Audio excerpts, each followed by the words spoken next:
आज आपल्याला जे एक्सपर्ट लाभलेले आहेत ते आहेत राजन मडकर सर, इंजिनियर आहेत. त्यांचं स्वतःचं मडकर कन्स्ट्रक्शन्स म्हणून फर्म आहे पुण्यामध्ये. तर मी सगळ्यात आधी मडकर कन्स्ट्रक्शन्स प्रायव्हेट लिमिटेडबद्दल थोडंसं सांगू इच्छिते. So Madkar Constructions has an impressive and diverse portfolio of almost 60 successful executed projects in less than 2 decades. This includes a number of prestigious and high value projects of reputed institutions, corporate offices, hospitals and medical facilities, homes and residential complexes, commercial and retail complexes, factories and industrial complexes, as well as temples and independent bungalows, both in and around Pune. This is the result of diligent efforts of people with dedication, committed and determined to deliver the best value. Madkar Constructions Private Limited was founded by its two technically highly competent directors, one a civil engineer and the other an architect. They started this enterprise in 1994, undertaking turnkey civil construction contracts.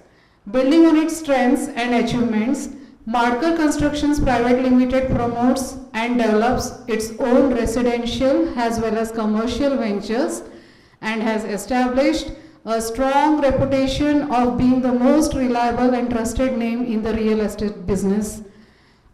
So apart from this, about Madkar Constructions, त्यांच्यासोबत आमचं MOU झालेलं आहे and they trained our students and they have committed to take our students in the next semester for 6 months internship.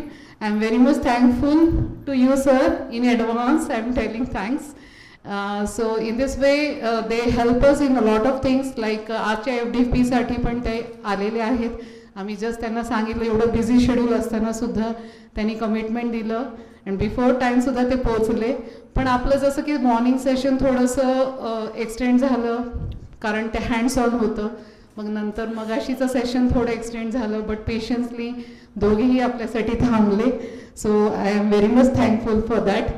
Now the dais is over to Madkar sir. Thank you.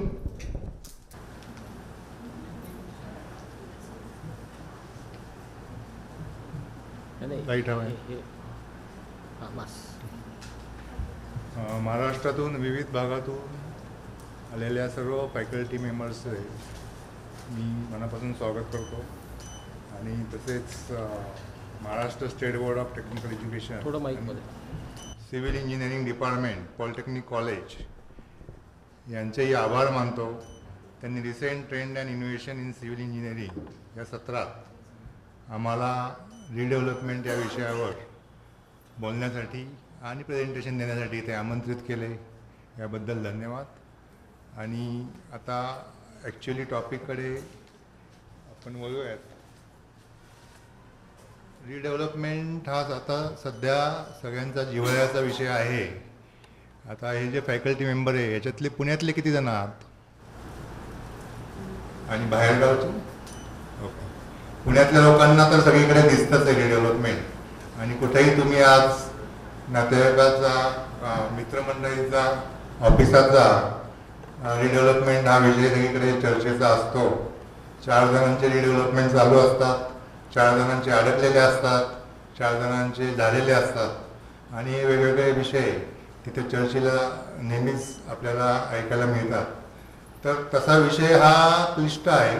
मी जरी PPT असलं तरीसुद्धा एक गप्पांच्या स्वरूपात सुरुवातीला एक अर्धा तास आपण समजावून घेऊया. त्यानंतर त्याचं टेक्निकल ॲस्पेक्ट आणि आमचे जे चालू असलेले प्रोजेक्ट्स आहेत ते हर्षल सर PPT माध्यमातून तुमच्यासमोर मांडतील ते. तर रिडेव्हलपमेंटसाठी सध्या आता आपले बेसिक जे नीड्स आहेत, अन्न, वस्त्र, निवारा, त्यातलं अन्न वस्त्र आपण प्रोडक्ट करू शकतो, पण शेल्टर जे आहे त्याला हॉरिझॉन्टल ग्रोथला खूपच मर्यादा आहे. त्याच्यामुळे आणि प्रत्येक इंडिव्हिज्युअलची ही इच्छा असते की डेव्हलप एरियामध्येच आपली फॅमिली ग्रो व्हावी, परंतु ते आता सुरुवातीला जेव्हा मी पास झालो तेव्हा रिडेव्हलपमेंट ही कॉन्सेप्ट नव्हतीच, कारण तेव्हा ज्या बिल्डिंग बांधल्या त्या आत्ता ह्या जुन्या झाल्या 25-30 वर्ष, आणि त्यांच्यामुळे त्यांच्या गरजाही वाढल्या. गव्हर्नमेंटने सपोर्ट करून EDCPR रूल्स बदलले आणि त्यांना जास्त FSI दिला, TDR दिला, आणि त्याच्यानंतर डेव्हलपर आणि आपले सोसायटी मेंबर्स यांच्या कोऑर्डिनेशननी दोघांच्या गरजांना एकमेकांना समजून घेऊन हा जो गोल्डन सेकंड आहे त्याच्यातून ही रिडेव्हलपमेंटची निर्मिती होती. तर ॲक्च्युली ही जरी ह्या ज्या टर्म्स असल्या त्या जरी थिओरिटिकल असल्या तरी सुद्धा रिडेव्हलपमेंट ही जुन्या मेंबर्सच्या जाणीवांची अपेक्षांची पूर्तता करणारे डेव्हलपर दोघांचे मिळून म्हणजे दोन घटक असतात. एक जुने मेंबर्स असतात, सोसायटी असते, त्यांच्याकडे प्लॅटफॉर्म असतो, त्यांच्याकडे मोक्याच्या ठिकाणी जागा असते, पण त्यांच्याकडे एक्सपर्टी नसतं, नॉलेज नसतं, फंड्स नसतं, आणि प्रमोटर एक जो असतो त्याच्याकडे हे सगळं असतं परंतु त्याच्याकडे जागा नसते. तर हे दोघं जेव्हा एकत्र येऊन करतात तेव्हा जी निर्मिती होती, आणि रिडेव्हलपमेंटमध्ये त्यांना सगळ्या मॉडर्न ॲम्युनिटीज मिळतात आणि त्यांचे जागाही एक्स्ट्रा मिळतात, आणि गव्हर्नमेंटच्या रूल्सप्रमाणे डेव्हलपरलाही जास्त एरिया विकून त्यातून पूर्ण खर्च कव्हर होतो, आणि या दोघांची विन विन सिच्युएशनमध्ये ही निर्मिती होते. आता रिडेव्हलपमेंट ही कशासाठी, म्हणजे याच्यासाठी की जुने जेव्हा बिल्डिंग 25-30-40 वर्षाच्या होतात तेव्हा एज वाईज त्यांचं मेंटेनन्स वाढतं, स्ट्रक्चरल स्टॅबिलिटीला प्रॉब्लेम येतो, लिकेज होतात, त्यानंतर त्यांचं पाईपलाईन्स ओपन असतात, वायरिंग ओपन असतं. तर हे सगळ्या गोष्टींचं समस्या हळूहळू सगळ्या मेंबर्सला जाणवायला लागतात. तसंच 30-40 वर्षात जनरेशन 1 जनरेशन 2 हे एक्सपांड होतं, तर त्यांना जागाही कमी पडायला लागतात. तर या सगळ्यासाठी प्रॉब्लेम जरी पुष्कळ असले तरी त्याचं उत्तर एकच येतं की रिडेव्हलपमेंट करावी. तर रिडेव्हलपमेंट ही त्याच्यासाठी आवश्यक आहे. रिडेव्हलपमेंट झाल्यावर साधारण सगळ्या सर्व्हिसेस ह्या मेंबर्सला खिशातला एकही पैसा खर्च न करता मिळतात. डेव्हलपर हे बाकीचे त्याचे जे फ्लॅट्स विकून जो काही अर्निंग फंड होतो त्यातून त्यांची एरिया, त्यांना वाढीव मिळणारी एरिया, आणि त्यांना कॉर्पोरेट फंड लाईफ टाईम ज्यातून ते पुढचा मेंटेनन्स वाढवतील, आणि त्यांना कॉम्पेन्सेशन अमाऊंटही देतात. काही काही डेव्हलपर त्यांना टेम्पररी अकॉमोडेशनची जागा देतात. या सगळ्या गोष्टी कुठलाही तोशीस न पडता मेंबर्सला मिळतात, आणि 1-2-4 वर्षात पूर्ण ॲम्युनिटी युक्त अशी एक स्कीम त्यांना हातात मिळते, आणि उर्वरित आयुष्य हे त्यांना त्यांच्या फॅमिली साईडचा जॉईंट फॅमिली, म्हणजे समजा 2 बेडरूम असेल तर त्यांना 4 बेडरूमचा फ्लॅट मिळतो, 3 असेल तर 5 मिळतात. त्याच्यात अजून एक आस्पेक्ट असा आहे की एवढा मोठा फ्लॅट मेंटेन करणं आजकाल तसं सोपं नाही आहे, आणि बऱ्याच जणांची पुढची पिढी ही अमेरिका, ऑस्ट्रेलिया, इंग्लंड अशी असती, आणि आजी आजोबा दोघंच असतात. तर मोठा एक फ्लॅट घेण्यापेक्षा ते आमच्याकडे 2 छोटे फ्लॅट मागतात. एक फ्लॅटमध्ये स्वतः राहतात आणि दुसऱ्या फ्लॅटमध्ये ते रेंटला देऊन ते परमनंट अर्निंग सोर्स असं होतं. तर हा एक चांगला ॲस्पेक्ट होता. तो त्यांना शेजारही मिळतो, त्यांचं वॉचही राहतो, आणि एक पेन्शनसारखं पूर्ण परमनंट उत्पन्न होतं. त्या सगळ्या जे आहेत ह्याच्यासाठी रिडेव्हलपमेंट ही योग्यही झाली तर उर्वरित आयुष्य हे या मेंबर्सचं सुखाचं जातं.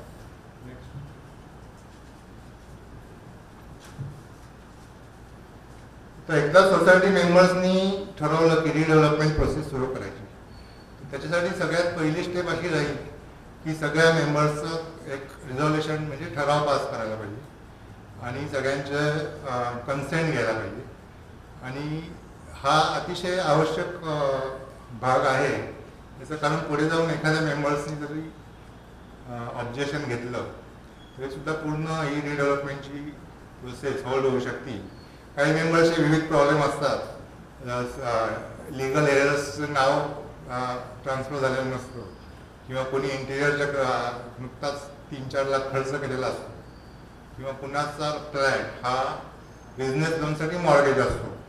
तर त्या केसमध्ये मग तो पाडता येत नाही, कारण ती बँक मालक असते. तर त्याचं NOC आणणे वगैरे हा सगळा प्रोग्राम सोसायटीनी समजून घेऊन ज्या मेंबर्सचे असे प्रॉब्लेम आहेत त्या मेंबर्स चे प्रॉब्लेम सॉल्व्ह करून मगच सोसायटी तुमची मार्केटमध्ये लॉन्च करणं हे फायद्याचं ठरतं.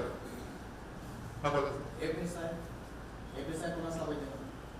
FSI FSI असेल तर रिडोर जाऊ शकतो. मी तुम्हाला सांगतो ते साधारण ह्या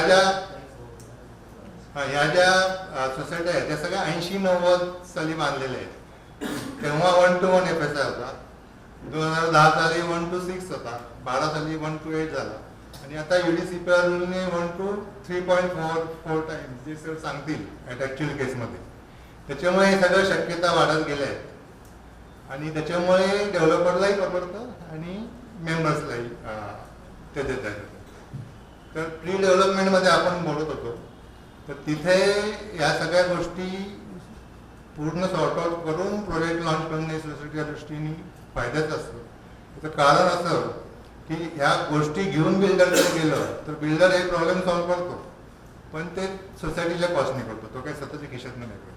म्हणजे 50% जास्त एरिया देऊ शकत असेल तर तो 40% देतो. त्याच्यापेक्षा ह्या सॉर्ट आउट करून प्लेन टायटल क्लिअर प्रॉपर्टी ही सोसायटीनी मार्केटमध्ये आणणे आवश्यक आहे.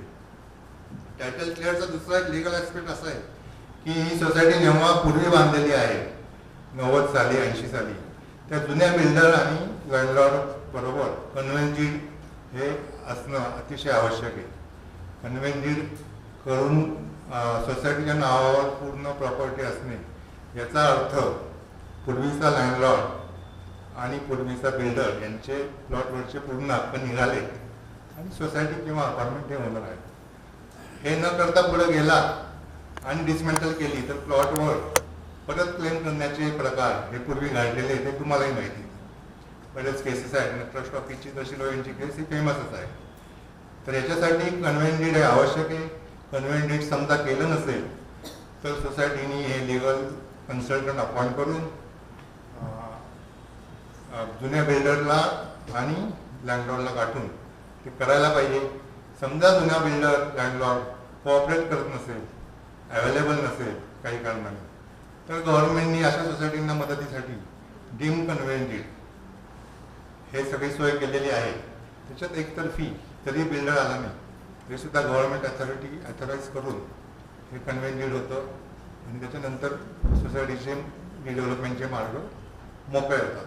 तर या प्री डेव्हलपमेंट म्हणजे ॲक्च्युली प्रॉपर्टी मार्केटमध्ये लॉन्च करण्यापूर्वी घ्यायची काळजी. नेक्स्ट, आता ॲक्च्युअली रिडेव्हलपमेंट प्रोसेस ही जेव्हा सुरू होते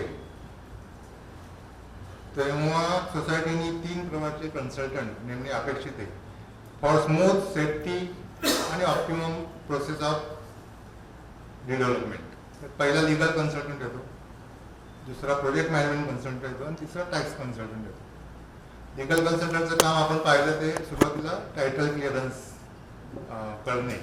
त्याच्यात म्हणजे मग कन्व्हेन्स डीड झालं नसेल, अपार्टमेंट असेल तर डिक्लेरेशन डीड झालं नसेल तर ते पूर्ण करून पूर्ण सोसायटीचा जो डॉक्युमेंटेशन पार्ट आहे तो टायटल क्लिअर करणे.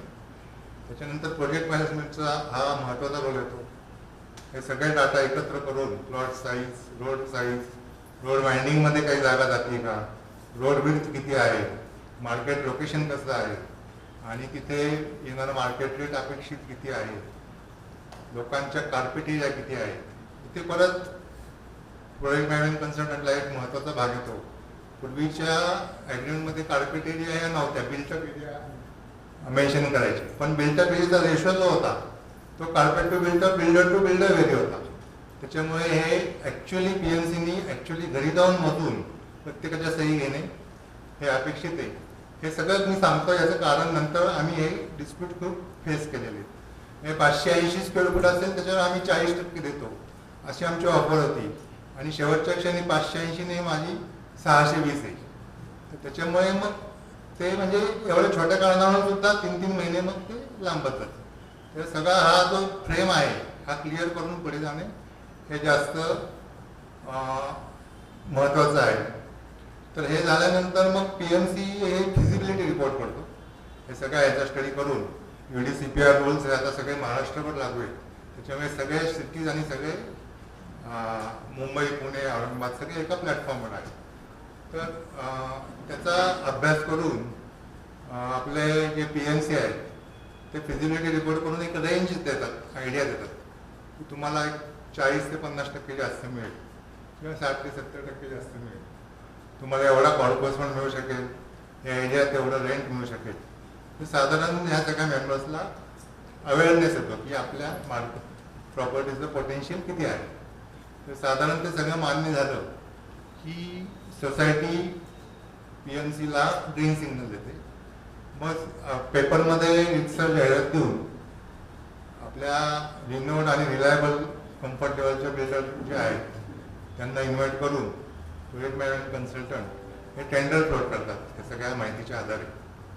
आणि साधारण त्यांना एक 3 आठवडे महिनाभर मुदत देऊन हे सगळे जे रिनोड बिल्डर असतात तर त्यांच्याकडून ते मागवून घेतात. सगळे टेंडर आल्यावर सगळ्या मेंबरसमोर हे ओपनिंग होतं. त्यानंतर परत कम्पॅरेटिव्ह चार्ट केला जातो. हाही प्रोजेक्ट मॅनेजमेंट कन्सल्टंटचं मोठं काम असतं. त्याच्यात कम्पॅरेटिव्ह चार्टमध्ये त्यांनी दिलेली carpet area free of cost, त्यांनी मान्य केलेला लाईफ टाईम कॉर्पस फंड, त्यांनी मान्य केलेला रेंट पर स्क्वेअर फूट, त्यांनी ॲडिशनल काही कॉम्पेन्सेशन अमाऊंट मान्य केले असेल, त्यांनी मान्य केलेला कालावधी 2 वर्ष, 3 वर्ष, 4 वर्ष, त्या कालावधीत झालं नाही तर त्यांनी मान्य केलेली पेनल्टी, हे सगळ्याचा अंतर्भाव होतो. आणि हे सगळं झाल्यावर साधारण एक 12-13 बिल्डरमधून PMC आणि सोसायटी मेंबर्स हे एक 7-8 बिल्डर शॉर्टलिस्ट करतात. त्या शॉर्टलिस्ट बिल्डरची जागेवर ऑनगोईंग प्रोजेक्ट्स, कम्प्लिटेड प्रोजेक्ट्स आणि त्याचे मेंबर्सचे ॲक्च्युली बोलून त्यांचं मार्केट फीडबॅक घेऊन हे सगळा सर्वे करून PMC आणि सोसायटी मेंबर्स फायनली एक 3 ते 4 बिल्डर्सची शॉर्टलिस्ट करतात आणि त्याच्यानंतर त्यांना इन्व्हाइट करतात त्यांच्या फायनल प्रेझेंटेशनसाठी आणि निगोशिएशन मिटिंगसाठी आणि सिलेक्शन प्रोसेससाठी.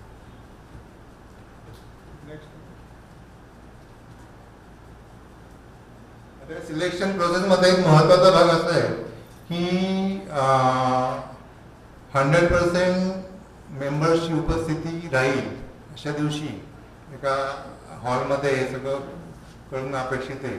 आणि त्या दिवशी Maharashtra state cooperative housing society federation लिमिटेडचा रिप्रेझेंटेटिव्ह त्यांना इंटिमेट करून त्याच्या साक्षीने हे होणं आवश्यक आहे आणि त्याचं रेकॉर्डिंग होणं, त्याची CD त्यांना देणं आणि फेडरेशनकडून NOC घेणं हे सगळ्या कायद्याने बंधनकारक गोष्टी आहेत. याचं कारण असं आहे की पुढे कोणी ऑब्जेक्शन घेऊन लिगल स्टे वगैरे हे जर सगळं प्रक्रिया व्यवस्थित असेल तर आणू शकत नाही.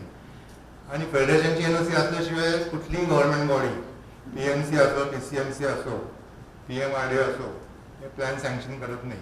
या सगळ्या काळजी घेऊन असा दिवस आणि अशी जागा ही सोसायटी बुक करते.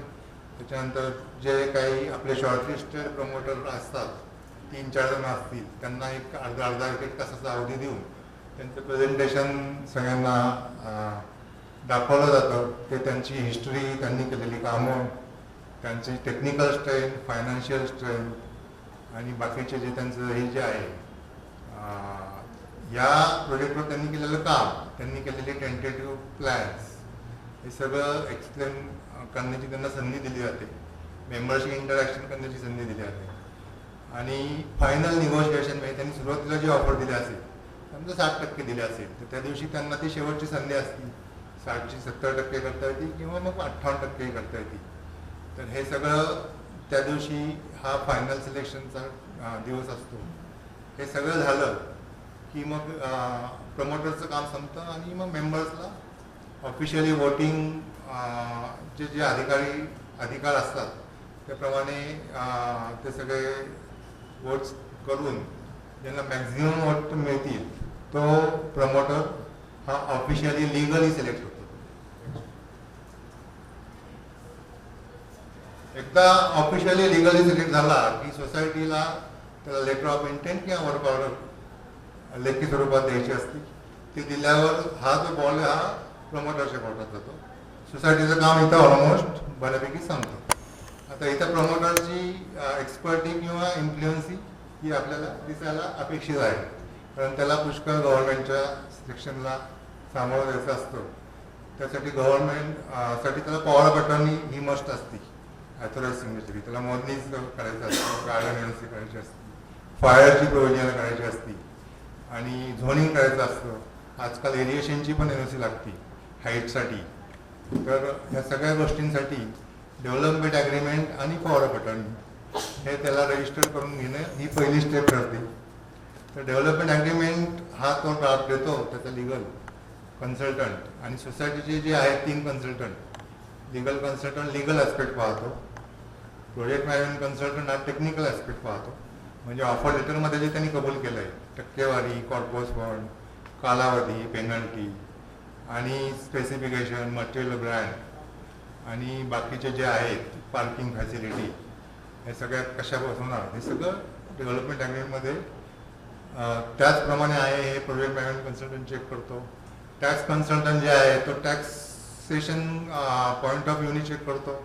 त्याच्यात मुख्य म्हणजे GSTचा जो आहे तो पूर्वी GST हा एक्झिस्टिंग मेंबरला लागायचा नाही, कालांतराने तो एक्झिस्टिंग मेंबरलाही लागला गेला.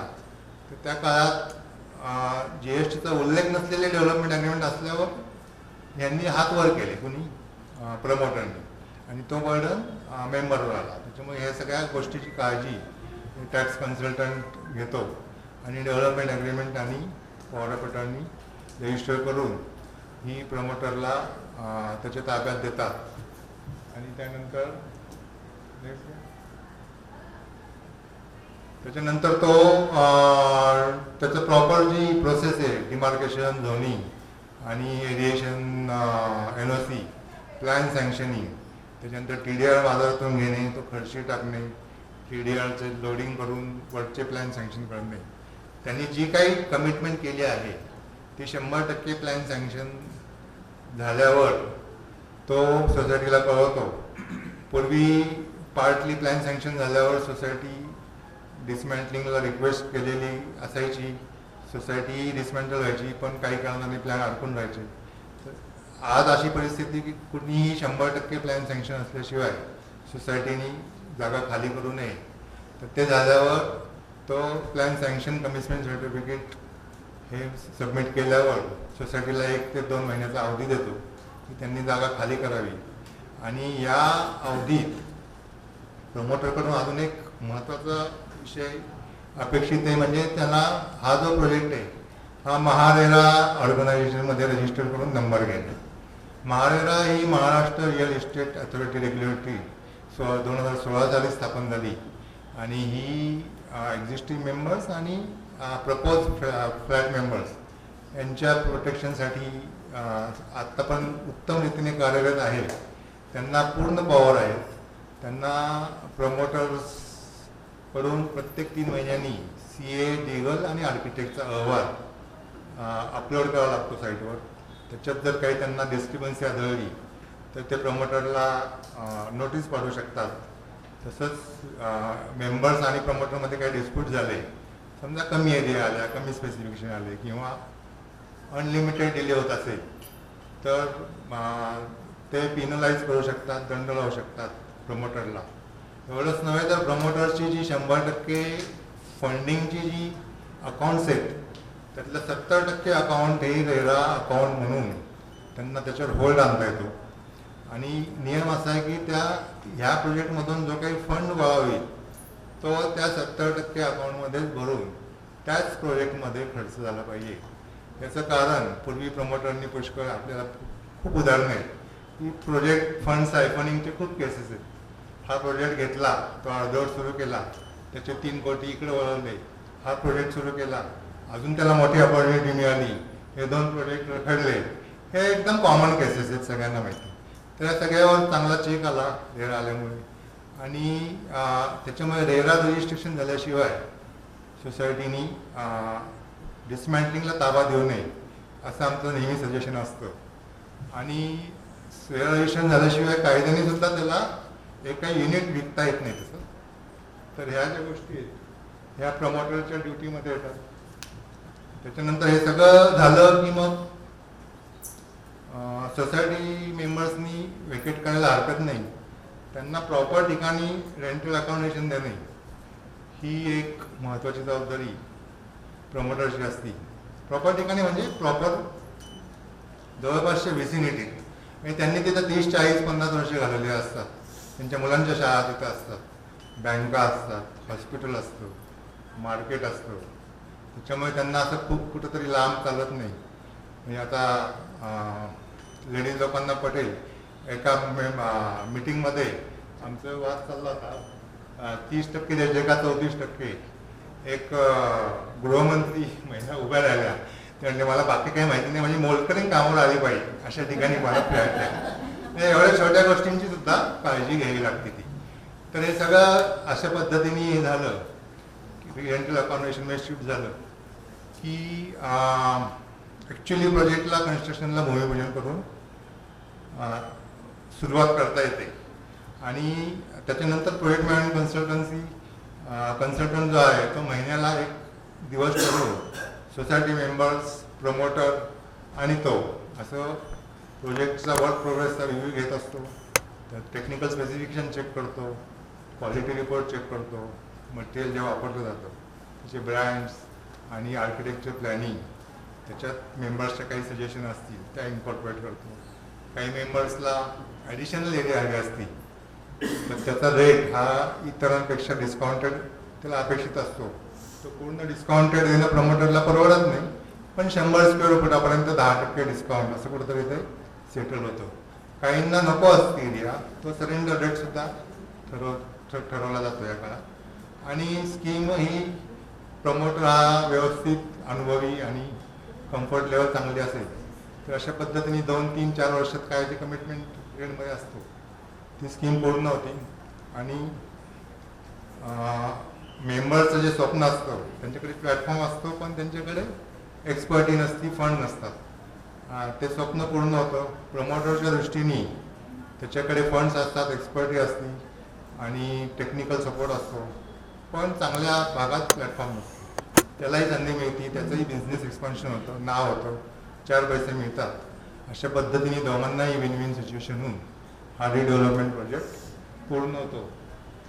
हा पूर्ण झाल्यानंतर त्याला कॉर्पोरेशनकडून जवळजवळ 8, 10, 12 डिपार्टमेंटकडून NOC घ्यावा लागतो.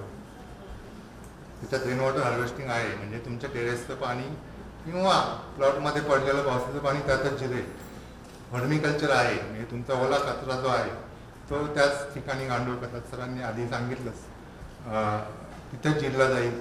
त्यानंतर फायर फायटिंग सिस्टीम आहे, की हाय राईज असेल तर रेफ्युजी एरिया वगैरे सगळं ठेवणं आलं त्याच्यात. त्यानंतर सोलर सिस्टीम आहे, हे टॉयलेटमध्ये गरम पाणी मिळेल. त्यानंतर फोटो व्हॉल्कॅनिक आहे, म्हणजे solar system to convert into electricity. आणि अल्टिमेटली MSBची जी बिलं आता महाराष्ट्रात मॅक्झिमम आहे भारतात, तर ती नंतर झिरोवर येतात. या सगळ्या गोष्टींच्या NOC आणि गार्डनचं आहे, कुठं झाडं मध्ये येत असतील ती काढून योग्य ठिकाणी त्याच्यापेक्षा अजून 4 झाडं लावणे, सगळ्या डिपार्टमेंटच्या NOC आणल्यानंतर त्याला कम्प्लिशन सर्टिफिकेट मिळतं. कम्प्लिशन सर्टिफिकेट तो सोसायटीला सबमिट करून ॲक्च्युली लिगल पोझिशन देऊ शकतो. त्याच्यानंतर नवीन जे त्यांनी फ्लॅट घेतले त्या मेंबर्सला नवीन जुन्या सोसायटीमध्ये इन्कॉर्पोरेट करून घ्यायचं कोऑर्डिनेशन तो करतो. त्यांच्याकडून मेंटेनन्स फंड जो असतो वन टाईम काय ठरवलं असेल 2 लाख वगैरे, तो सोसायटीच्या अकाउंटमध्ये जमा करून त्यांनाही शेअर होल्डर करून घेतला जातो. आणि रेराच्या नियमाप्रमाणे पुढची 5 वर्ष देखभालीची जबाबदारी फ्री ऑफ कॉस्ट ही त्या प्रमोटरची असते. प्रमोटर साधारण लॉबीमध्ये एक आम्ही बोर्ड लावतो, म्हणजे त्याच्या सगळ्या इसेन्शियल एजन्सीचा फोन नंबर असतो. आणि कुठलीही एजन्सीला प्रॉब्लेम झाला तर कुणाला विचारात बसायचं का कारण नसतं, त्याचा फोटो सगळीकडे असतो. तर अशा पद्धतीने ही सगळी रिडेव्हलपमेंटची प्रोसेस पूर्ण होती. साधारण आता अर्बनायझेशनचा वेग हा खूपच आहे. म्हणजे भारतात 27% आहे, महाराष्ट्रात तो आहे 42% आणि पुण्यात आहे तो 57%. त्याच्यामुळे रिडेव्हलपमेंट हे पुण्यात सध्या तरी खूप आहे, मुंबई आणि पुणे. तर हा सिम्प्लिफाय विषय करून मांडण्याचा मी प्रयत्न केला आहे. आता ह्याचं ॲक्च्युअल जे प्रेझेंटेशन आहे हर्षल सर मांडतील. तुम्हाला आत्ता लगेच प्रश्न विचारायचे तरी विचारू शकता. सरांचं झाल्यावर एकत्र करायचं असेल. ओके, धन्यवाद.